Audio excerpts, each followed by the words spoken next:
우리 김상준 목사님, 오늘 우리에게 좋은 말씀, 하나님의 말씀 전해주시러 오신 우리 김상준 목사님을 소개하겠습니다.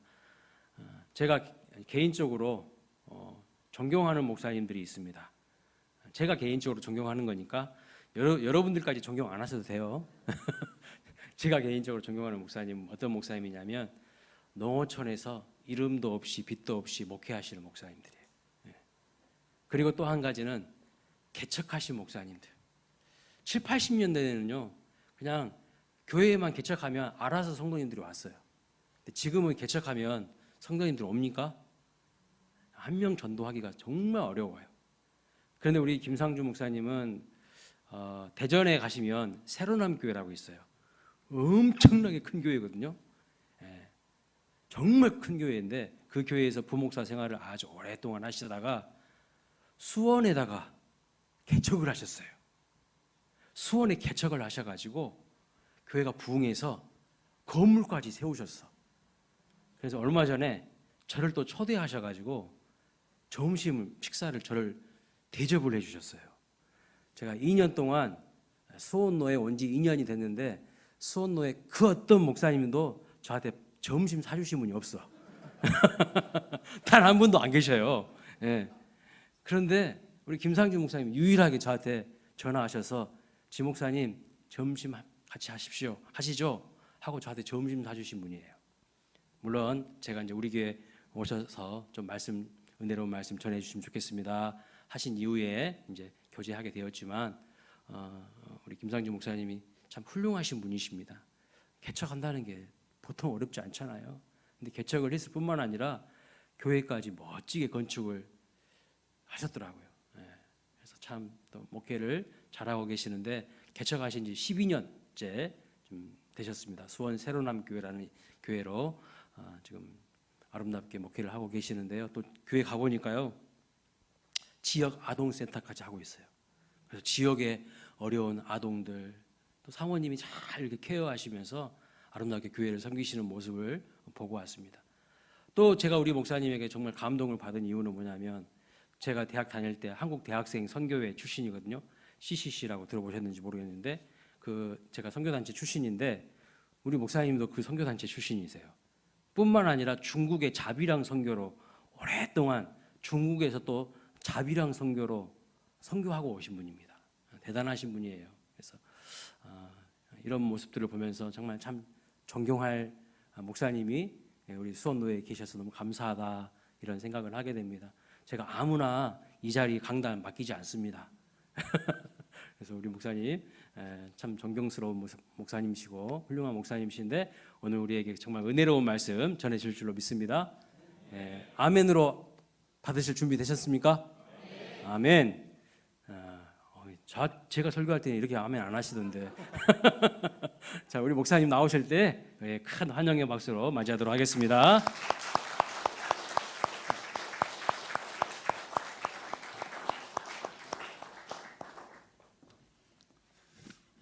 설교하기 전에 이렇게 소개를 오랜 시간 받은 것은 참 처음인 것 같습니다.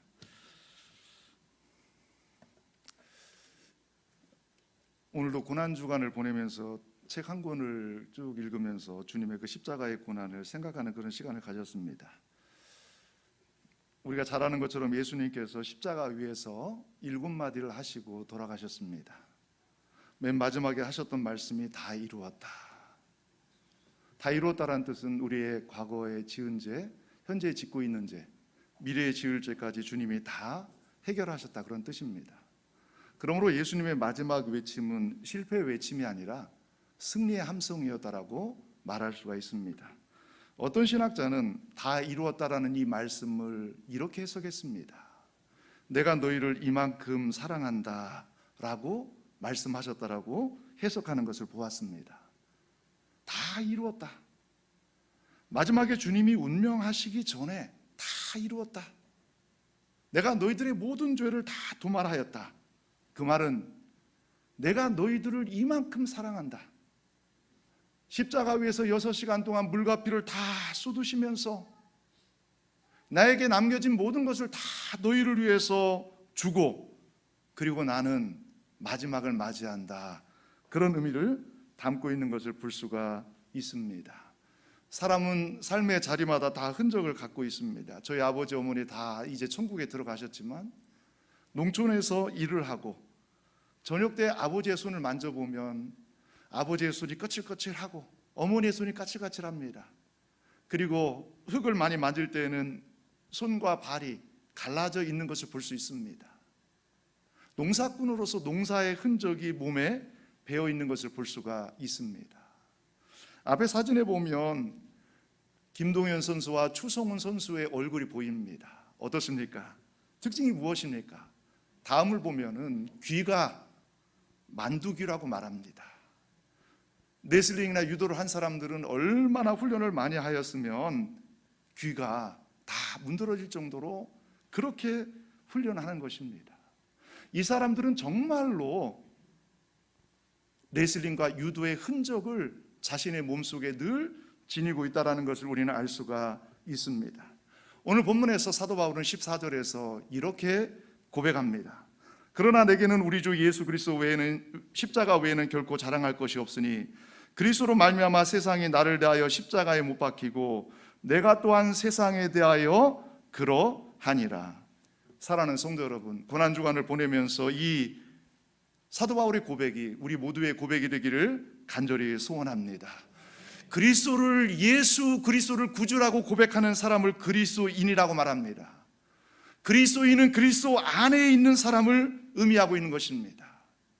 먹든지 마시든지 무엇을 하든지 항상 그리스도 안에 있는 사람이 그리스도인이라고 말할 수가 있는 것입니다. 사도 바울은 고백합니다.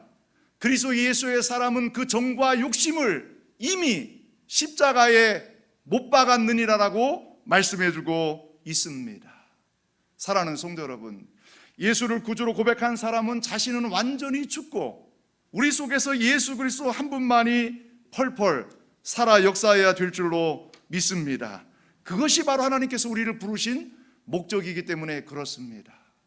사도 바울의 많은 고백들 가운데 빌립보서에서 사도 바울은 빌립보 교회에 이렇게 고백합니다. 내가 세상에서 정말로 화려한 것들을 많이 가지고 있다. 나를 따라올 사람이 아무도 없다. 그럼에도 불구하고 내가 예수 그리스도를 아는 지식이 너무 고상하기 때문에, 내가 예수 그리스도를 아는 지식이 너무나도 아름답기 때문에 내가 과거에 가지고 있던 모든 이력들, 경력들 배설물로 여긴다라고 고백하는 것을 볼 수가 있습니다.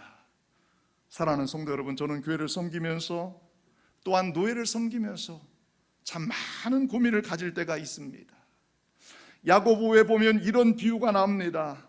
어떤 가난한 사람이 교회를 방문합니다.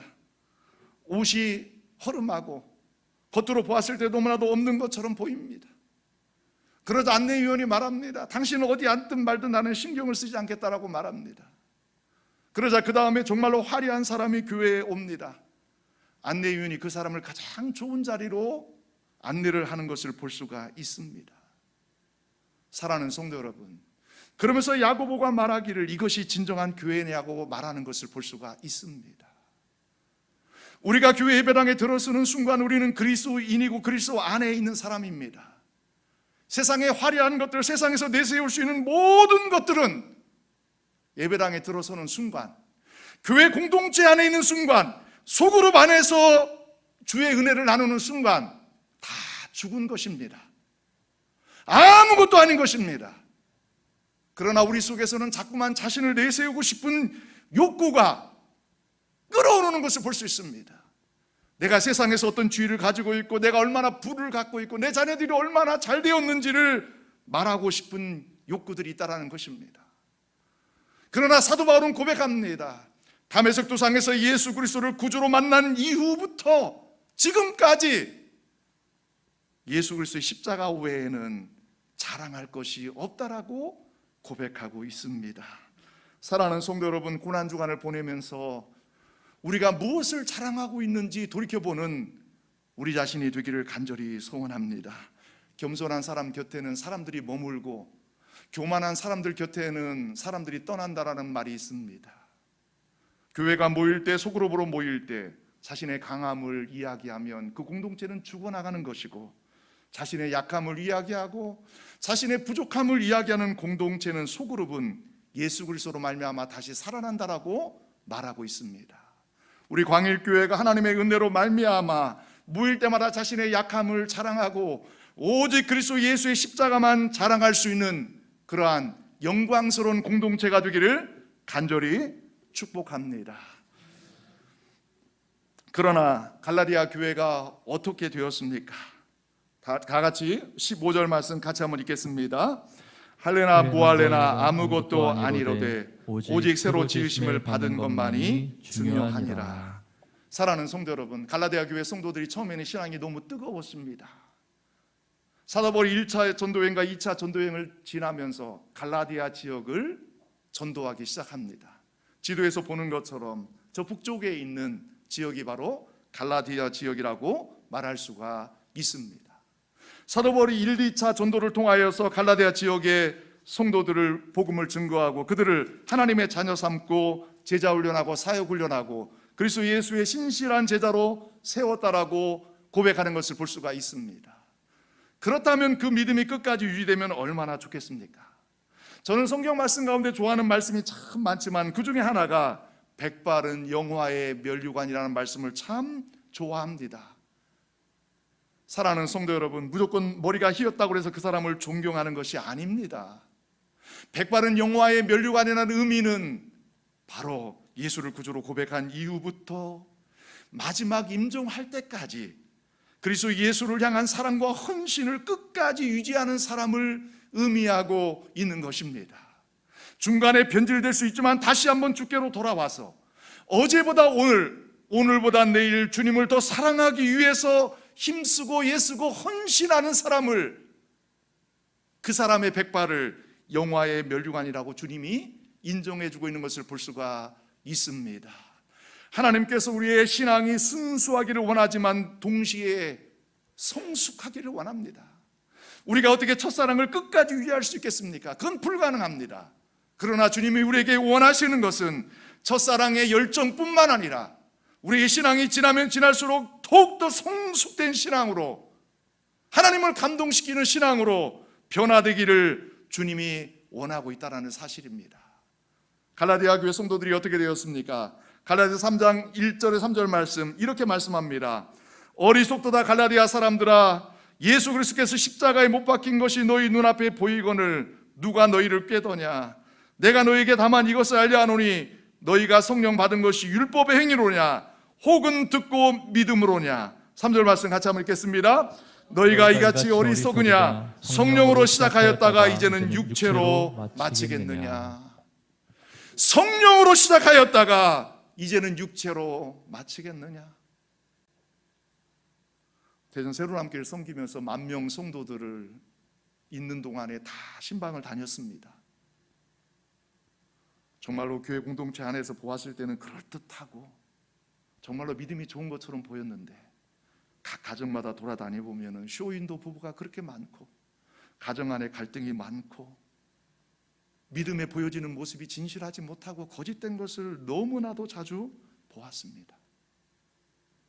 예수를 구주로 고백할 때 그 뜨거운 신앙과 순수한 신앙은 잃어버리고 세상 사람들과 별반 다를 것이 없는 사람들의 모습을 너무나도 자주 보면서 참으로 많은 자괴감을 느꼈습니다.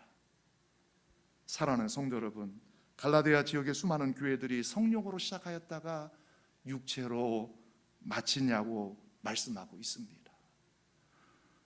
우리가 고난주간을 보내면서 우리 자신을 하나님 말씀 앞에, 하나님 앞에 세워보시기 바랍니다. 오늘 책을 읽으면서 그런 내용이 있더라고요. 사람 속에 갈망과 열망이 있는데 그것은 어떻게 할 수 있는가? 관심을 통해서 알 수 있다고 말합니다. 관심을 통해서. 하루를 살아가면서 내가 어떤 데 관심을 두고 있는지, 무슨 생각을 하고 있는지, 그 관심 때문에 기뻐하고 열망을 갖고 갈망을 갖고 있다라면 바로 거기에 나의 영혼이 집중하고 있다라는 뜻입니다. 고난주간 입술로는 주님의 십자가를 이야기하고 찬양을 고백하면서도 불구하고 우리 마음속 깊은 곳, 영혼 속 깊은 곳에서 주님을 향한 사랑보다도, 영혼을 향한 사랑보다도 세상의 헛된 것들을 향해서 우리가 그리워하고 동경하고 갈망하고 있다라면 하나님께서 우리에게도 동일하게 말씀하시는 것입니다. 너희가 어찌하여 성령으로 시작하였다가 이제 육체로 마치겠느냐라고 말씀하고 있는 것입니다. 이 고난주간에 다시 한번 우리의 관심이 예수 그리스도에게로 향하기를 원합니다. 예수 그리스도를 향한 갈망과 열망이 솟구쳐 오르기를 간절히 소원합니다. 저희 장모님은 총신대학원 저보다 10년 선배입니다. 그리고 가평에서 16년 동안 기도원 원장으로 섬기셨습니다. 수많은 사람들을 섬기고 말씀으로 섬기고 또 섬겼습니다. 그리고 지금도 저희 교회를 섬기면서 일주일에 성경 신앙서적 2권을 읽고 성경을 그렇게 읽습니다. 근데 어느 날 스마트폰을 좀 알려줬더니, 스마트폰 안에 인터넷 뱅킹을 어떻게 하는지 알려달라고 해서 알려줬더니 어느 날부터 핸드폰을 보는 시간이 많아졌습니다. 그래서 어제 제가 우스갯소리로 그런 말씀 드렸습니다. 장모님, 왜 이렇게 핸드폰 보는 시간이 많아졌습니까? 하나님께서 기뻐하시지 않습니다. 마음을 빼앗기지 마십시오. 사랑하는 성도 여러분, 뇌출혈 3번으로 서울대학병원에서 3번 수술을 받으시고 하나님의 은혜로 신학대학원을 들어가고 기도원 원장으로 17년 동안 섬겼음에도 불구하고 인생 가운데 작은 것에도 마음을 빼앗기는 모습을 보면서 우리가 이 세상을 살아가면서 얼마나 연약한 존재인지를 깨닫게 됩니다. 다윗은 시편 1편에서 시편 150편의 주제를 한마디로 얘기합니다. 오직 여호와의 율법을 즐거워하여 그 율법을 주야로 묵상하는 자로다. 유대인들은 저녁에 하루를 시작하고 아침에 하루를 마치는 것으로 되어 있습니다. 그런데 다윗은 하루를 시작할 때 하나님의 말씀으로 시작합니다. 그리고 잠자리에 들 때는 하루를 돌아보면서 내가 말씀대로 살았는지 살지 않았는지를 돌이켜 본다라고 고백하고 잠자리에 들었다라고 말하는 것을 볼 수가 있습니다. 매 순간마다 주님과 동행하고 매 순간마다 하나님께서 기뻐하시는 삶을 살기 위해서 경주했다라는 것을 말씀해 주고 있습니다. 사무엘 상하를 보면 다윗은 어려움과 고난과 고통을 당할 때마다 항상 먼저 등장하는 단어가 있습니다. 여호와께 묻고 그리고 그 다음에 행동하였다라고 말씀하는 것을 볼 수가 있습니다.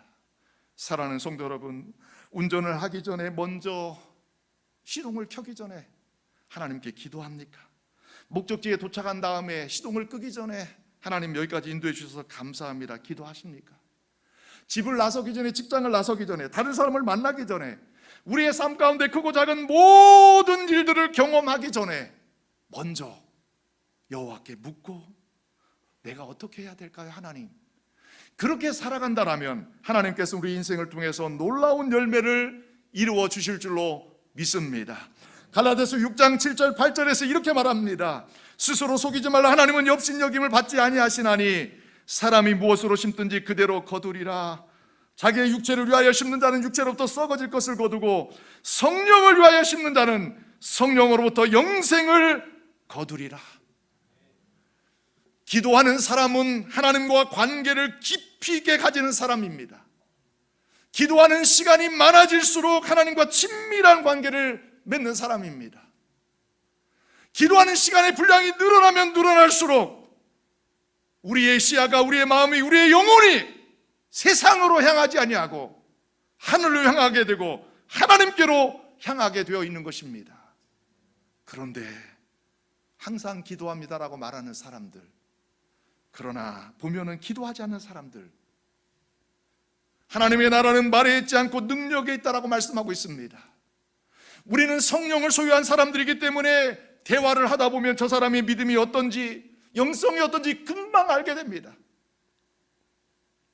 하루를 기도하지 않으면 나 자신이 알고, 이틀을 기도하지 않으면 교회 공동체가 알고, 3일을 기도하지 않으면 전 세상 사람들이 안다라는 이야기가 있습니다. 스스로 속이지 말라. 하나님은 만홀의 여김을 받지 않는다라고 말씀하고 있습니다. 우리가 무엇을 심든지 심은 대로 거두게 하시는 분이 하나님 아버지가 되십니다. 오늘 하나님을 사랑하기 위해서 어제 10분을 묵상했다면 오늘 15분을 묵상하기 위해서 내 시간을 떼어놓는 것입니다. 오늘 내가 30분 기도의 골방에서 기도했다면 하나님을 더 깊이 알기 위해서 50분 기도하는 것입니다. 1년 동안 성경 1독했던 사람은 2독하고 2독했던 사람은 5독하고 5독했던 사람은 10독하고 100독했던 사람들은 1000독하기 위해서 하나님 앞에 머무는 시간이 많아지는 사람들입니다. 저와 교제하는 목사님은 NIV 성경으로 2주일에 한 번씩 성경을 통독한다라고 고백합니다. 그 목사님 앞에 설 때마다 제가 작아집니다. 얼마나 하나님을 사랑하면 NIV 성경으로 2주마다 한 번씩 성경 통독을 합니까? 얼마나 많은 시간을 들여서 성경 말씀을 묵상하고, 말씀을 묵상하다가 기도하고, 기도하다가 말씀을 묵상하는 삶을 살고 있겠습니까? 눈에 보이지 않아도 그분은 항상 말씀을 끼고 말씀과 함께 살아가는 사람인 것을 우리는 알 수가 있습니다. 사랑하는 성도 여러분, 우리 이 땅을 살아가면서 육체를 위해서 심는 것은 다 썩어 없어집니다.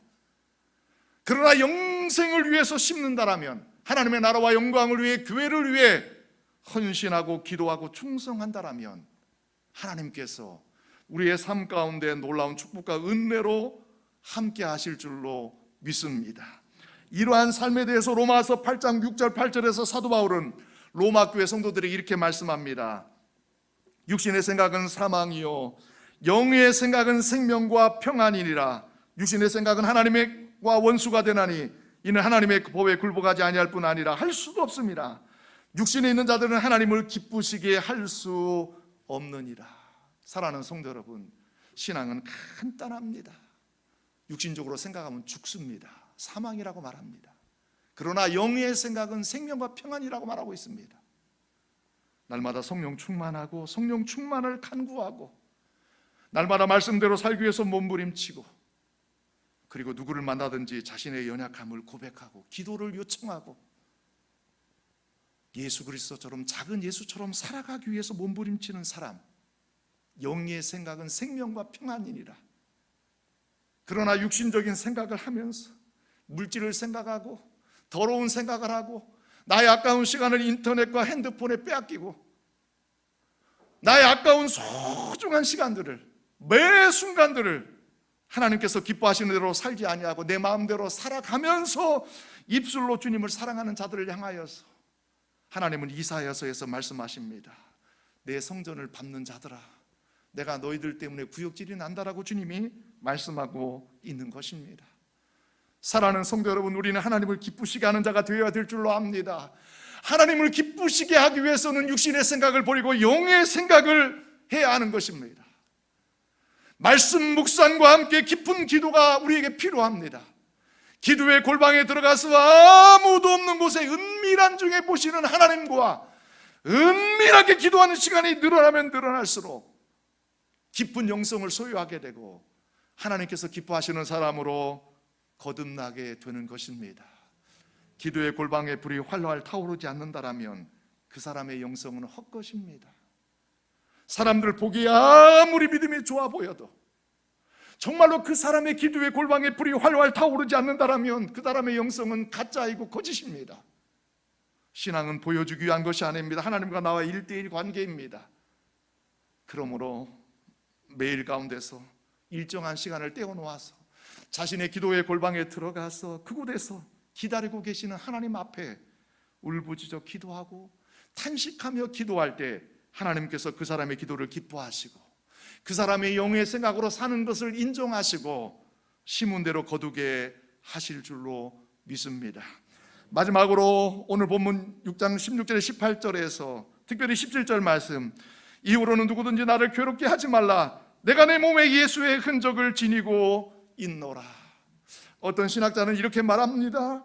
만약에 이 시대 그리스도인들에게 사도 바울 같은 고난을 보여주면서 그리스도인이 되겠느냐라고 물으면 100의 100 모두가 다 예수 그리스도를 믿지 않겠다라고 고백한다라는 것입니다. 그만큼 현대 그리스도인들은 고난을 싫어하고 고통을 싫어합니다. 그러나 하나님께서 우리에게 은혜를 주신 것은 고난도 받게 하기 위함이라고 말씀합니다. 몽골의 선교사들이 복음을 증거했습니다. 그런데 십자가 없는 영광의 복음만 증거했습니다. 몽골에 있는 사람들이 다 예수를 구주로 고백했습니다. 그리고 많은 사람들이 정말로 그리스도인이 된 줄 알았습니다. 그런데 몽골에 고난이 닥치자 예수를 구주로 고백했던 사람들이 다 주를 부인하고 떠났습니다. 사랑하는 성도 여러분, 십자가 없이 부활의 영광이 없습니다. 우리 인생 가운데 고난이 찾아올 때마다 부활의 영광이 가까이 왔음을 우리는 알 수 있습니다. 우리 인생 가운데 아무리 큰 고난이 있다 할지라도 예수님께서 받으셨던 고난, 사도 바울이 받았던 고난과 비교할 수 있겠습니까? 성지순례 때 비아 도로로사를 걸어보았습니다. 예수님께서 그 채찍에 맞으면서 살점이 찢겨나가면서 피를 철철철 흘리면서 골고다까지 올라가시고, 그리고 그 십자가가 너무 힘에 겨워서 십자가를 놓치시고, 그리고 결국 모세에 의해 박혀서 십자가 위에서 6시간 동안 물과 피를 다 쏟으셨습니다. 사랑하는 성도 여러분, 예수 그리스도께서 우리를 위해서 생명을 버리셨다면 이제는 우리가 예수 그리스도를 위해 우리의 모든 것을 버릴 차례인 줄로 믿습니다. 사도 바울의 고난을 묵상할 때마다 참 마음이 아프고 고통스럽습니다. 어떻게 저런 삶을 살 수 있었을까? 상상할 수 없는 고난과 고통, 정말로 사형에 처하기도 하고 굶기도 하고 매맞기도 하고, 루스드라에서는 거적되게 말아서 죽은 줄 알고 던져놓았는데, 그럼 좀 병원에 가서 쉬었다가 복음을 전하면 좋은데, 거적대기를 털털 털고 또다시 그날로 복음 증거하는 삶을 살았다라고 말하지 않습니까? 누가 이러한 삶을 살고 싶겠습니까? 누가 이렇게 매력 없는 삶을 살고 싶겠습니까? 아무도 그 길을 걷고 싶지 않을 것입니다. 그러나 담에색 도상에서 자신을 만나주시고 영원한 천국을 허락하신, 영원한 생명을 허락하신 하나님께 너무나도 감사하기 때문에 밤에는 텐트 메이커로서 살고 낮에는 주의 복음을 증거하고 다른 사람에게 경제적으로 도움을 요청하지 않기 위해서 그렇게 밤과 낮으로 쉬지 않고 어떻게 그렇게 고난과 고통 내의 삶을 살았는지 하나님의 은혜가 아니고는 결단코 해석되지 않는 삶을 살았습니다. 사랑하는 성도 여러분, 고난 주간에 금식으로 주님의 고난에 동참하고 헌신으로 주님의 고난에 동참하고 각양각색으로 주님의 고난에 동참할 수 있습니다. 그보다 더 중요한 것은 우리를 구원하신 그 주님의 사랑과 은혜를 마음속 깊이 각인하고 다시금 십자가의 사랑으로 십자가의 은혜로 거듭나는 우리 모두가 되기를 간절히 축복합니다. 말씀을 맺겠습니다. 저는 중국에서 가정교회를 여러 곳을 다녔습니다. 제가 가장 인상이 깊은 곳은 바로 한 가정교회였습니다. 제가 이 가정교회에서 통역을 하였는데 이 가정교회 지도자가 바로 요한, 중국말로 유해한이라는 사람이었습니다. 62살이었는데 16살 때부터 복음 전도자의 삶을 살아가기 시작합니다. 놀라운 사실은 이 사람이 공산주의 하에서도 무려 4대에 걸쳐서 지속적으로 믿음의 세대 계승이 이루어졌다라는 사실입니다. 16세 때부터 복음을 증거하기 시작하는데 이곳에 가서 복음을 증거하고 저곳에 복음을 증거하는데 공산당에 잡혀서 감옥에 들어가지도 몇 번 했답니다. 그런데 감옥에 들어갈 때마다 놀라운 일이 벌어집니다. 이 한 사람이 감옥에 들어가서 그 감옥이 완전히 복음화되는 것입니다. 어떻게 그러한 일이 가능한가? 바로 이 요한이라는 사람이 감옥에 들어가면 자신의 밥을 조금 남겨놓고 나머지 죄수들한테 준답니다. 그러한 일들이 계속 반복되면 나중에는 그 감옥에 있는 간수까지 다 복음을 듣게 된답니다. 그리고 감옥 전체가 다 할렐루야 찬양을 하게 된답니다. 자신이 가는 감옥마다 그렇게 변화의 역사가 일어났다라고 고백하는 것을 들으면서 얼마나 많은 감동을 받았는지 모릅니다. 사랑하는 성도 여러분, 요한이라는 분이 작은 예수로서 살아갈 수 있었던 이유는 바로 예수님처럼 자신을 위한 삶을 살지 않고 자신의 모든 것을 다른 사람을 위해서 내어주었기 때문에 가능한 줄로 믿습니다. 그리고 가정교회를 보면서 참 많은 은혜를 받았습니다. 우리가 바로 그러한 공동체가 되어야 된다는 생각이 들었습니다. 한 사람이 아프면 그 가정교회 사람들이 조를 짭니다. 아이를 봐주는 조, 농사를 지어주는 조, 병원에 데려가는 조 해서 그 가정교회에 속한 한 사람이 아프면 그 가정을 완전히 케어를 해주는 아름다운 모습을 보면서 이것이 바로 하나님께서 기뻐하시는 공동체고 이것이 바로 하나님께서 세워나가기를 원하시는 교회의 모습이구나라는 생각을 갖게 되었습니다. 사랑하는 성도 여러분, 우리가 예수의 흔적을 우리 몸에 가지면 우리가 작은 예수로 살아가게 되고, 작은 예수로 살아가게 되면 우리 주변에 있는 많은 사람들이 우리의 모습을 보고 예수 그리스도를 발견하게 되고, 결국 우리의 삶을 통해서 하나님의 영광 받으시고 하나님의 역사가 나타나게 될 줄로 믿습니다. 우리가 고난주간을 보내면서 예수 그리스도 외에는 자랑하지 아니하고 예수 그리스도를 더욱더 뜨겁게 사랑하고 섬길 수 있는 우리 모두가 되기를 간절히 축복합니다. 이 시간 말씀을 기억하면서 주를 더 사랑하는가. 제가 대학 시절에 얼마나 이 찬양을 드리면서 은혜를 받았는지 모릅니다. 이 찬양을 부른 이후에 말씀을 기억하면서 함께 기도하는 시간을 갖도록 하겠습니다.